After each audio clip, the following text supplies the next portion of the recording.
Alappuzha medical college ആശുപത്രിയിലെത്തുന്ന രോഗികൾക്ക് നീതി തേടി ബി.ജെ.പി. പ്രക്ഷോഭത്തിലേക്ക്. പ്രക്ഷോഭത്തിന്റെ ഭാഗമായുള്ള പ്രതിഷേധ സമരം ആലപ്പുഴ കളക്ടറേറ്റിന് മുന്നിൽ ബി.ജെ.പി. സംസ്ഥാന ഉപാധ്യക്ഷൻ അഡ്വക്കേറ്റ് ബി. ഗോപാലകൃഷ്ണൻ ഉദ്ഘാടനം ചെയ്തു.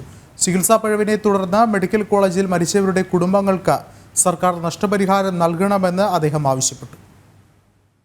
ഭാരതീയ ജനതാ പാർട്ടി ആവശ്യപ്പെടുന്നത് ഇനിയൊരു മരണം ഈ മെഡിക്കൽ കോളേജിൽ ഉണ്ടാവാൻ പാടില്ല. ഉണ്ടായ മരണത്തിൽ നഷ്ടപരിഹാരം കൊടുക്കണം.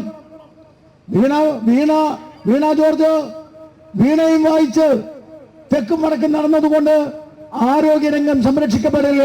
കേരളത്തിലെ ആരോഗ്യരംഗം തകരുമ്പോൾ ആരോഗ്യമന്ത്രി വീണ ജോർജ് തെക്ക് വടക്ക് നടക്കുകയാണ്. വൃത്തിയില്ലാത്ത സാഹചര്യത്തിലാണ് അണുബാധയേറ്റ് രോഗികൾ മരിച്ചത്. മെഡിക്കൽ കോളേജിൽ അടുത്തിടെയുണ്ടായ 4 മരണങ്ങൾ സർക്കാർ നടത്തിയ കൊലപാതകങ്ങളാണ്. സാംക്രമിക രോഗങ്ങൾ പടരുമ്പോൾ ലക്ഷങ്ങൾ മുടക്കി മുഖ്യമന്ത്രി പിണറായി വിജയൻ വിദേശയാത്ര നടത്തുകയാണെന്നും അദ്ദേഹം കുറ്റപ്പെടുത്തി. ആലപ്പുഴ മെഡിക്കൽ കോളേജിലെ പ്രശ്നങ്ങൾക്ക് പരിഹാരം കാണാത്ത പക്ഷം ആരോഗ്യമന്ത്രിയെ ബി.ജെ.പി. പ്രവർത്തകർ വഴിയിൽ തടയും. ഭാരതീയ ജനതാ പാർട്ടിയുടെ ചുമതലപ്പെട്ട സംസ്ഥാന വൈസ് പ്രസിഡന്റ് എന്ന നിലയിൽ ഈ പ്രശ്നം പരിഹരിച്ചില്ലെങ്കിൽ ഈ ആലപ്പുഴ ജില്ലയിൽ വീണ ജോർജ് എന്ന ആരോഗ്യമന്ത്രിയെ ഭാരതീയ ജനതാ പാർട്ടി കടത്തില്ല എന്ന് പറയുവാൻ വേണ്ടി ഞാൻ ആഗ്രഹിക്കുകയാണ്. ഈ പ്രശ്നം പരിഹരിച്ചില്ലെങ്കിൽ വീണയെ ഞങ്ങൾ തടയും. വീണയ്ക്ക് സഞ്ചരിക്കാൻ കഴിയില്ല.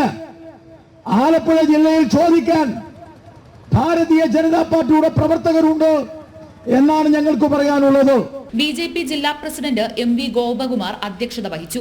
ജില്ലാ ജനറൽ സെക്രട്ടറിമാരായ അരുൺ അനിരുദ്ധൻ, വിമൽ രവീന്ദ്രൻ, സംസ്ഥാന കമ്മിറ്റി അംഗം കൊട്ടാരം ഉണ്ണികൃഷ്ണൻ, ജില്ലാ വൈസ് പ്രസിഡന്റ് പി.കെ. വാസുദേവൻ, ജില്ലാ സെക്രട്ടറി ജി. വിനോദ് കുമാർ തുടങ്ങിയവർ സംസാരിച്ചു.